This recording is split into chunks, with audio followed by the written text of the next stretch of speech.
Rolling action.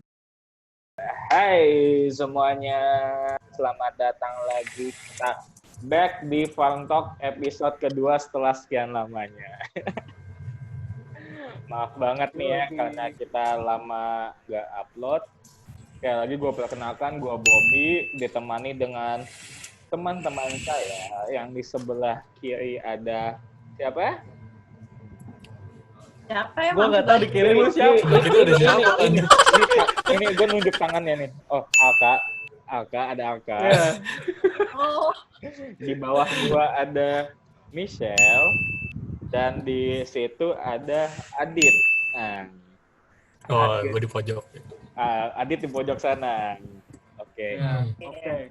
Jadi di sini tuh kita lagi pengen ngomongin hot issues setelah new normal nih. Soalnya kan kayak ya COVID bosen lah ya. Siapa yang nggak bosen? Gimana ya? iya, bosan banget.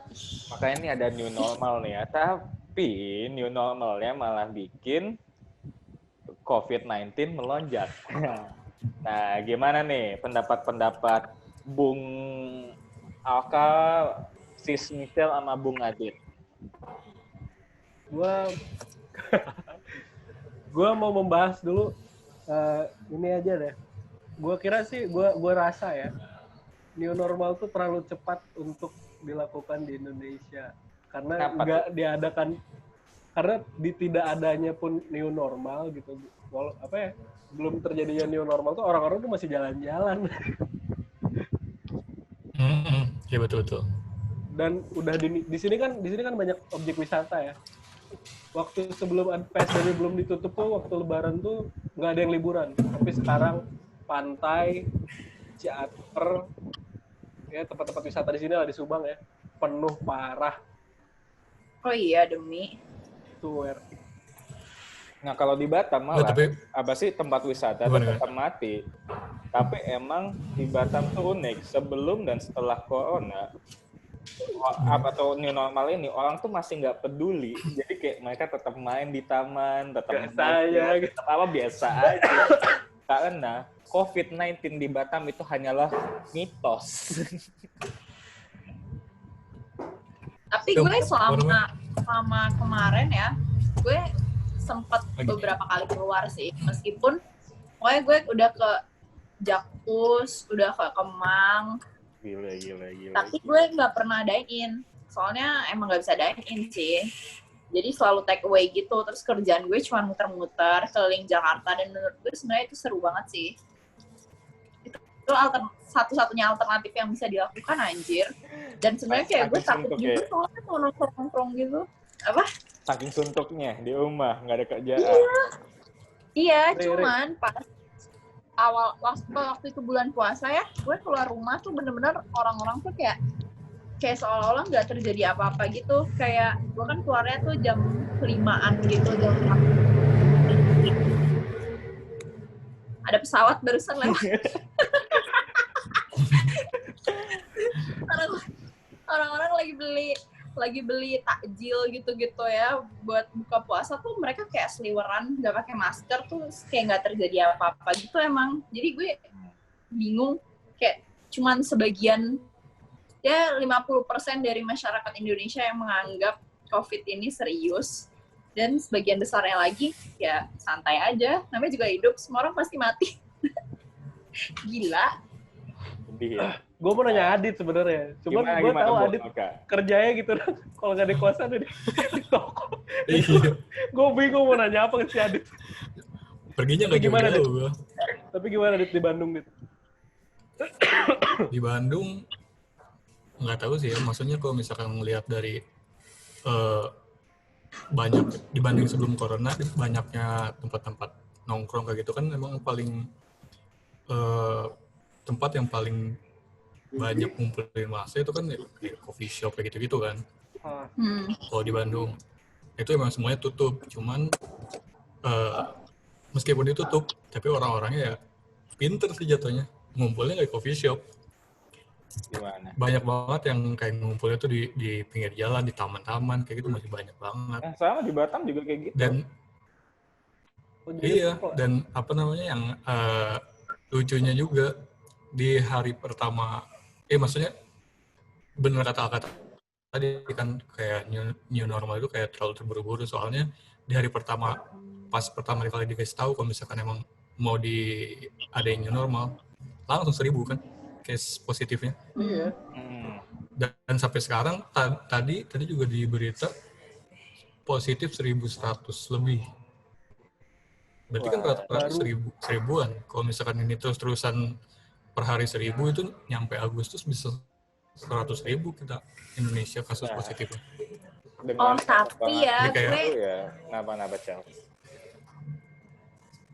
Malah kalau misalnya, lo tau gak sih yang kemarin sempat diomongin yang herd immunity, katanya kalau misalnya udah mencapai angka tertentu, kayak tubuh manusia tuh bakal mengembangkan antivirus sendiri gitu, jadi kita kayak kebal adaptasi gitu. Ya?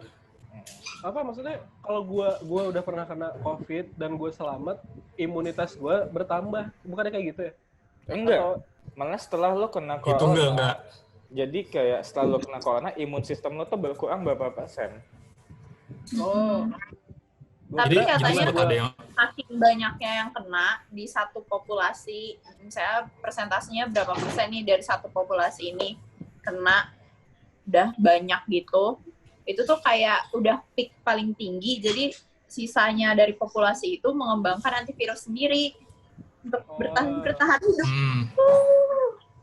Lebih simpelnya lah. Iya. Gue simpelnya tadi mikirnya kayak gini, kayak cacar kan, kalau lu udah pernah cacar sekali lu nggak akan cacar lagi. Tapi kalau corona lu sekali kena, imun sistem lo lemah langsung gitu. Itu permanen. Tapi kalau ditambah juga gue sekali kena sembuh, lo bisa kena lagi tau. Iya, nah itu gue sempat baca artikelnya juga. Nah. Jadi ternyata belum 100% orang yang pernah kena terus sembuh itu nggak akan kena lagi, belum ada yang muatin lah maksudnya data-datanya. Nah, makanya new normal ini sebenarnya emang benar terlalu cepat, tapi ya kalau terlalu cepat juga nggak juga sih, soalnya emang ekonomi kita nggak bisa bertahan. Parah. Orang lama. Kalau misalnya terlalu lama kan. Iya. Sama yang kemarin yang lagi rame itu, yang lagi happening, Dokter Tirta, seorang yang pegiat. Oh iya. Pegiat ya lah, PSBB yang kayak gitulah kan, bla bla bla. Holy Wings. Tapi dia nongkrong di Holy Wings. Gue nggak mau komen, dia temennya teman gue. Nongkrong di Holy Wings. Jadi bingung. Nggak. Nah, apa sih, ntar lu diburu juga sama Dokter Tirta. Bagi yang nggak tahu, dijelasin dulu ya. Jadi Dokter Tirta ini belakangan ini ada yang ngepost tuh dari Holy Wings, kalau nggak salah ngepost foto bareng Dokter Tirta, seorang tokoh yang dikenal sebagai ya influencing PSBB dan lain-lain lah ya, kayak anti corona lah ya. Nah, namun dia ada foto di satuan gugus tugas juga kan. Iya. Nah, apa sih dia masuk foto di Holy Wings lagi have fun. Nah, tapi ada klarifikasinya, gengs, jangan lupa. Iya sih, gue baca tuh klarifikasinya. Nah, katanya tuh lagi mau buat kolaborasi ya sama Holy Wings kalau nggak salah ya. Iya, bikin masker. Dan itu tuh cuman ya foto setelah kolaborasi doang. Namun sebenarnya yang salah itu yang ngepostnya. Nah, itu yang bego. Nah, soalnya yang ngepostnya itu bilang kayak, wah Dokter Tirta juga have fun nih di Holy Wings, come on Holy Wings. Ini kalau di Form Factory itu si Adit tuh yang upload tuh. Si Adit tuh yang upload tuh kalau di Form. Langsung abis juga langsung. Nah, itu makanya. Jadi cuman yang lucunya kayak gini, Ri. Yang lucunya maksudnya kan emang dia setelah si foto itu naik, langsung kan bikin klarifikasi kan.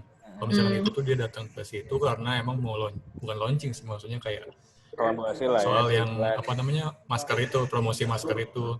Tapi yang lucunya ada pas gue cari-cari tahu, ternyata ada akun yang nge-share foto itu tuh suasana di malam ada Dokter Tirta itu di Holy Wings. Makasih kalau nggak salah ya. Rame banget.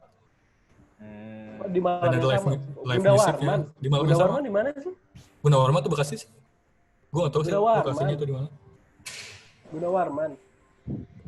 Pokoknya Gue yang lucunya itu maksudnya kalau misalkan emang dia cuman datang ke situ untuk promosi ya nggak apa-apa lah, misalnya bisa aja kan itu nggak terlalu banyak orangnya atau gimana. Cuman yang akun yang nge-share foto kondisi di situnya rame banget, ada live musiknya juga, makanya orang-orang jadi kesel kan, karena emang dia kan dari awal udah sering ngomong kalau misalkan PSBB lockdown itu harus segera kayak gitu-gitu. Intinya iya mah sih. orang yang pergi ke klub Blunder atau ke gitu. tempat malam Iya. jangan berteman dengan saya, jauh-jauhilah saya. Yang habis dari Ya, jadi klub gue dan juga ketemu saya. yang gue Udah temuin lama sih juga nggak akan ketemu lo di Batam. yang gue temuin dari berita tersebut sih, gue kan Google, YouTube yang gitu kan. Ini udah melakukan live di Instagram mereka, di Instagram Holy Wings itu 6 hari yang lalu gitu. Iya, 6 hari yang lalu. 6 hari yang lalu baru live di Instagram doang. Mereka tuh mau kerja sama dan bla bla bla. Terus gue lihat berita yang lain gitu. Berita yang lain itu baru masuk tuh hari ini, kemarin dan kemarin lusa. Jadi emang untuk proyekan si masker mungkin memang sudah udah perjanjian untuk bertemu. Iya. Mungkin pas untuk secara langsung ditemuin mungkin sama dokter Tirta ya, sama orang Hollywoodnya, mungkin kan kalau udah selesai ngobrol di kantor langsung mereka ajak, ya udahlah jangan pulang dulu, ini aja dulu santai. Nggak tahu kan. Iya, benar-benar. Ya, Mungkin dia juga nggak enak ya nolaknya. Ya mungkin dokter Tirta juga capek lah, pengen happy papa tuh, sekali happy. Capek. Thinking. 3 bulan kan dia ngurusin Dia kayak 3 gitu. bulan ngurusin kayak gitu, galang dana dan lain-lain. Dan anehnya, nggak tahu orang-orang Indonesia ini kenapa ya. Setelah gue searching di YouTube yang kayak gitu, gue nemu lagi satu kanal YouTube yang membahas dokter Tirta itu adalah bagian dari suatu apa gitu. Sang Lu dapet elit super. Iya. Gue nonton. Sang elit. Jadi si dokter Tirta tuh dia non Pancasila gitu lah katanya. Gue nonton di YouTube. Mungkin ntar gue kasih linknya ke Ari sebagai editor. Gue kasih buat dicantumin di YouTube, nanti kita upload ini ya. Di description. Nanti kita taruh di deskripsi. Takutnya malah gue jadi ini kan ngada-ngada. Nah di YouTube itu dibilang dokter Tirta itu penganut non Pancasila, dia bilang di situ. Terus dia tuh menggalang dana itu ada maksudnya, jadi nggak pure dia mau ngebantu orang-orang untuk keluar untuk apa dari jadi untuk apa dia nggalang dana itu untuk apa? Sunda Empire dia enggak udah runtuh itu. dia galang dananya niatnya benar dan itu tulus, kata di video itu ya yang gue denger ya. Itu beneran. Cuma dia ada sisi usahanya di situ. Jadi nanti dia bakal kerjasama dengan beberapa band yang bikin dengan lokal brand, membantu. Pokoknya kayak gitulah. Pokoknya jadi intinya dari semua itu dokter Tirta hanyalah bisnis intinya. Di video itu juga dia ngebahas kedekatan dia sama anaknya mantan presiden kita, Susilo Bambang Yudhoyono. Ya kan pokoknya kayak gitulah. Pokoknya dibahas-bahas lah pokoknya. Ya teori-teori nggak jelas itu, gue pas nonton apaan sih? Sebuah conspiration banget. Nah tapi mumpung kita nih ya pasti kayak ya dokter Tirta ada salahnya lah ya, mungkin nggak tahu juga ya. Iya. Namanya juga manusia lah, pasti salah. Pengen happy, gue juga pengen happy. Kalau gue bisa cabut, gue cabut, tapi takut ya.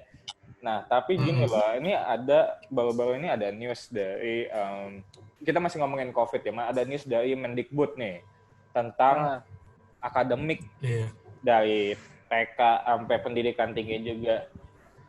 Wah, kemarin gimana nih ya? Ini kan yang dari kita kan yang masih kuliahnya Jin, Michelle.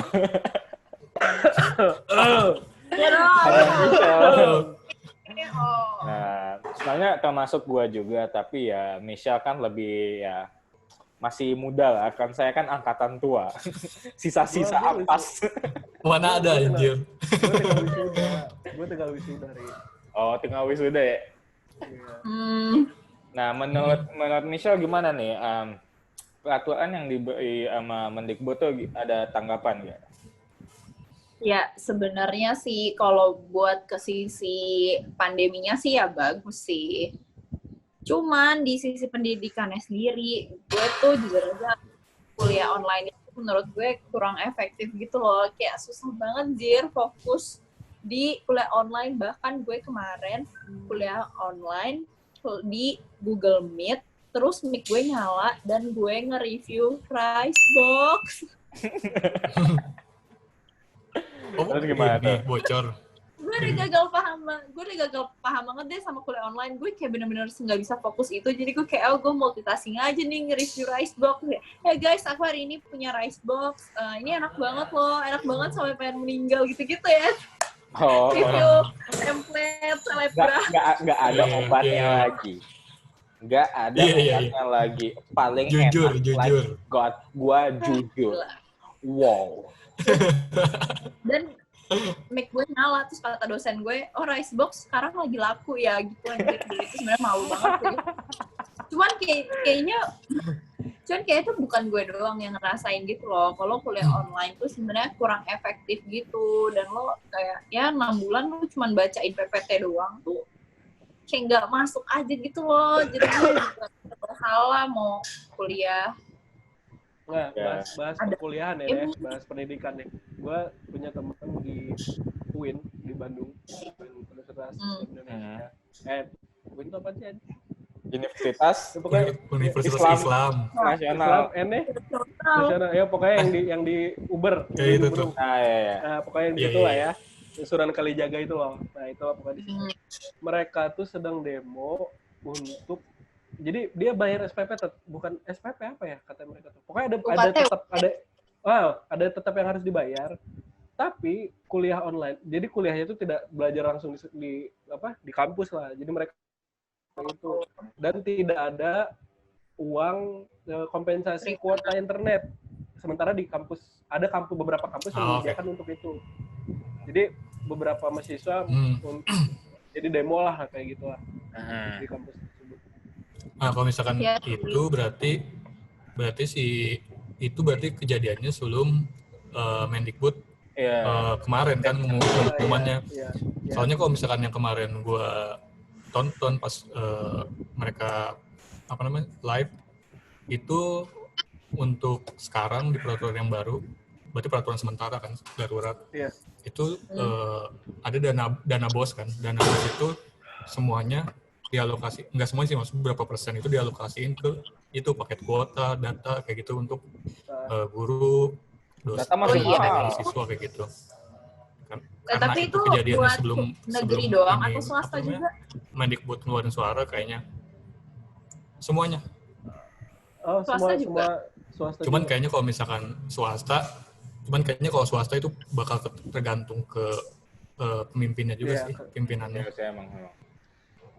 Nggak, tapi untuk dari yang statement dari Mendikbud juga yang gue tahu tuh katanya pelajaran tatap muka tuh masih belum ada, diusahakan. Namun untuk pendidikan tinggi ya, ini kita ngomongnya untuk praktikum apapun yang emang kebutuhan di kampus boleh datang katanya. Namun asal usulnya harus dari daerah zona hijau gitu ya, kalau nggak salah ya. Iya. Nah, harus aneh banget, aneh banget, jujur pusing. Nah, pas gue dengar itu, jadi otomatis ya gue sangat terpukul karena gue di Batam. Oh, dia di Batam. Hampir ke hitam. Jadi emang ya gue sampai semester depan kuliah online, dan semester depan tuh semester terakhir gue.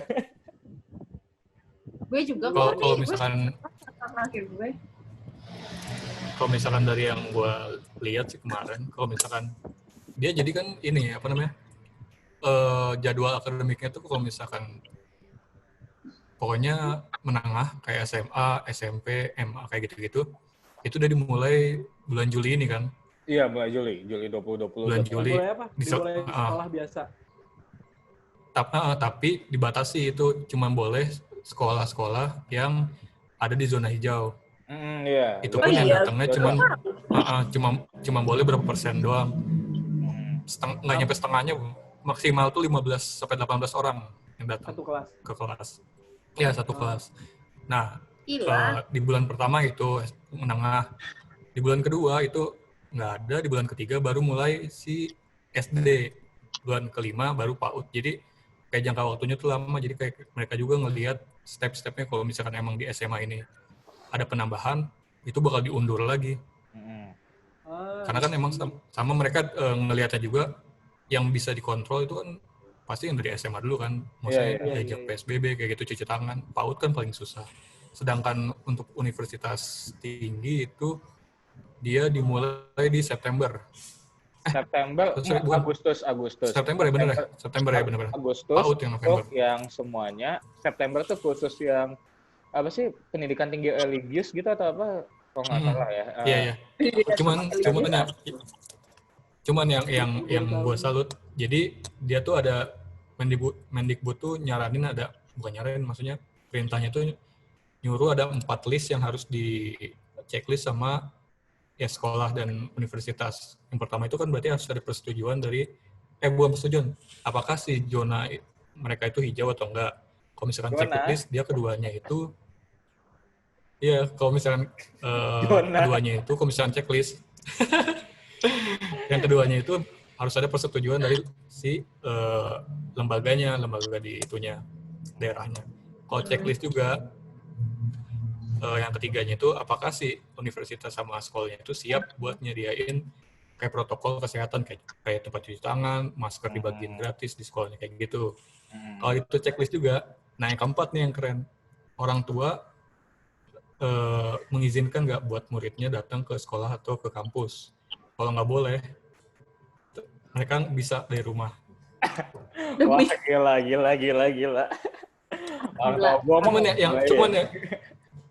Yang gue aneh, kalau misalkan emang kan misalkan yang di keempat itu orang tua misalkan ngizinin atau enggak. Kalau misalkan dia orang tuanya ngizinin, berarti kan datang bisa kan ke sekolah. Nah, kalau nggak ngizinin ini yang gue bingung. Mereka belajarnya kayak gimana? Apakah ada laptop khusus yang mereka yang nggak bisa masuk ke situ, atau cuma dikasih tugas doang? Itu belum enggak. Jadi gini, belum detail ke situ. Jadi buat kalian yang nggak boleh masuk kelas, orang tua kalian intinya nggak ngizinin ya, kalian harus siapin budget buat bikin di rumah kalian CGI. Jadi kalian bisa berada di tengah-tengah kelas. Enggak. Jadi nanti kalian beli CGI-nya sendiri buat di kelas. Jadi nanti kalian kirim ke rumah kalian bisa belajar di rumah, di kelas. Biar sensation-nya sama. Iya. Tapi budget kalian harus lebih. Virtual ya. Udah lah, aduh, ini emang susah sekarang tuh lagi emang di tengah-tengah COVID, pendidikan pun hancur, bisnis hancur, segalanya hancur. Jadi intinya apalagi baru-baru ini cuy, apa? Hukum aja acak-acak. Gak usah di Indonesia, Amerika aja hancur, Indonesia apalagi. Pertama diawali dari kasus rasisme di Indonesia ya, si Ferry Songko ya apa? Ya. Lupa, kalau nggak salah tuh yang mantan ketua BEM di Papua. Iya. Nah, si Ferry Songko divonis penjara 4 sampai 15 tahun gitu kalau nggak salah. Karena 15 tahun ya. Karena demonstrasi tentang equality, rasisme itu loh.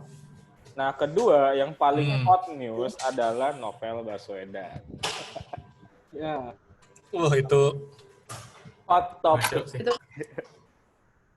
Ini gue semangat banget sih ngomongin ini. Jadi gimana? Coba Bung Alka. Gue mau bahas ini dulu deh. Misalnya nih, kalian di teman-teman kalian atau kalian sendiri mungkin pasti kalian benci dengan beberapa instansi ya, sebutlah kepolisian atau apapun itulah. Enggak instansinya sih, orangnya kadang-kadangnya enggak. Oknum-oknum ini loh, oknum polisi, beberapa orang, enggak semua polisinya, ya kan? Kan mungkin ada yang benci. pernah ada pengalaman yang kurang mantap lah dengan kepolisian. Gue lempar nih, terus gue lempar juga di air keras nih, terus gue di penjara setahun juga nggak ya? Nah, dituntutnya ya? Katanya mah ini mah dia tuh make kambing hitam lah ya, make tokoh polisi entah siapa terus minta maaf gitu baru setahun penjara doang. Kalau misalnya hukum kita dengan minta maaf doang bisa 1 tahun, anjir. Apakah hukum kita adalah lebaran? Maaf-maafan. Enggak, gini loh. Kalau misalnya gue punya salah ke lu misalnya ya. Lu bawa gue ke jalur hukum, ya kan? Gue bawa lu ke jalur hukum. Jalan seperti biasa lah, BAP segala lupa kan. Dicatat sama polisi segala lupa masalahnya apa. Terus gue minta maaf sama lo nih, Dit. Gue minta maaf. Tapi sama lo nggak dimaafin. Apakah semudah itu untuk ya udah lu udah minta maaf, gue kasih setahun deh kata hakimnya kan? Gue nggak paham hukum sih. Gue nggak paham hukum. Cuma kalau lu pribadi lu nggak menerima untuk memaafkannya dia dan kesalahan itu masih ada dan lu nggak nyabut gugatan lo, itu kan harusnya iya kan? Nah, iya makanya.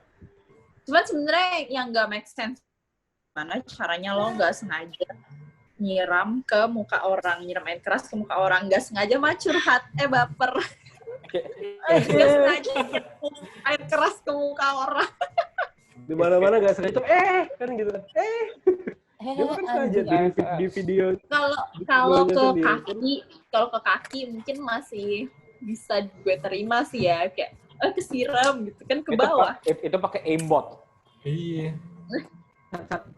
Aneh sih. Tapi lo itu. Iya impact-nya. Nah tapi nih kerusakannya ujung-ujung tuh kena ini bintang Emon. Bintang iya. Karena mengkritisi kasus Novel Baswedan. Nah, gimana? Ada tanggapan nggak Sis Michelle?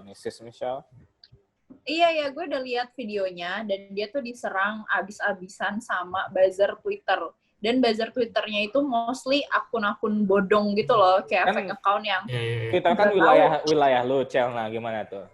Iya, dan yang nggak tahu yang punya akunnya itu siapa gitu loh, kayak ya akun bodong gitu hitungannya. Dan dia dituduh kalau Bintang Emon tuh katanya pakai narkoba. Gara-gara dia ngekritik pemerintah, cuy. Dia difitnah pakai narkoba. Cuman yang gue salutnya banget ya, semua netizen, mulai dari yang influencer kecil sampai yang centang biru, sampai yang ke artis, komedian, semuanya mendukung Bintang Emon. Ini adalah satu langkah di mana netizen bersatu buat mendukung Bintang Emon. Gila. Itu keren sih menurut gue. Dan dia sampai ngepost di Instagramnya kalau misalnya dia langsung tes narkoba kan. Iya. Langsung tes. Langsung negatif dan kan. Negatif. Positifnya kentang Mustafa katanya. Iya. Gue lihat. Dia emang keren banget. Parah tuh orang. Lucu lagi aja. Nah, gimana nih, ada tanggapan lagi nggak? Itulah yang lucu kan. Ya itu kan. Nah, gue nggak mau menyangkal sih. Ini tuh buzzer itu tuh dibayar sama siapa.